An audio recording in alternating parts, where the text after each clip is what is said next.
महाकवि रावण का एक स्तोत्र जिसकी कुछ एक छंद हम आपको भी प्रेषित करते हैं। इसमें उन्होंने कहा है कि कदा निलिम्प निर्झरी निकुंज कोटरे वसन विमुक्ति दुर्मति सरा शिरस्थ मंजलिम वहन विलोल लोल लोचनो ललाम भाल लग्न कहा शिवेति मंत्रमुच्चरन कदा सुखी भयाम्यहम। जिसमें वो कहते हैं कि कदा निलिम्प निर्झरी निकुंज कोटरे वसन, कब वो इस भौतिक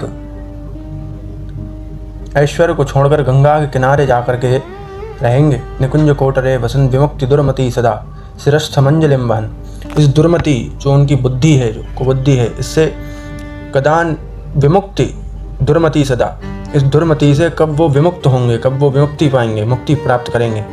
निकुंज कोटरे वसन विमुक्ति दुर्मति सदा शिरस्थ मंजलिम वहन बिलोल लोल लोचनो ललाम भाल लग्न कहा शिवेति मंत्रमुच्चरन सदा सुखी भयाम्यहम।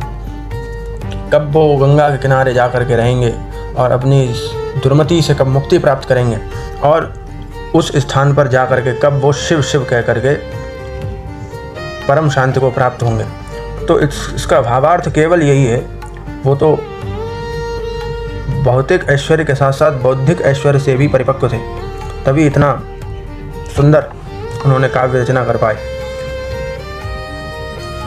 जिस कारण से उन्हें इतनी ख्याति भी प्राप्त की है। 10 से अधिक उन्होंने ग्रंथ लिखे, ज्योतिष पर, आयुर्वेद पर, नाड़ी विज्ञान पर, तंत्र पर, उपासना पर और विज्ञान पर अनेकों 10 से अधिक प्रकार के उन्होंने ग्रंथ लिखे। लेकिन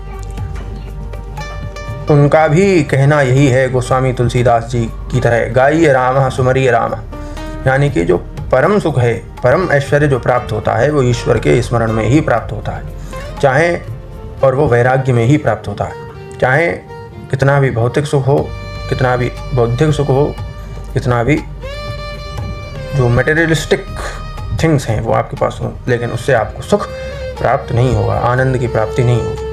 तो ये जो मैंने आपको स्तोत्र सुनाया, ये शिव तांडव स्तोत्रम के शायद 13वें श्लोक का हिस्सा है, जिसमें उन्होंने वैराग्य की बात की है। तो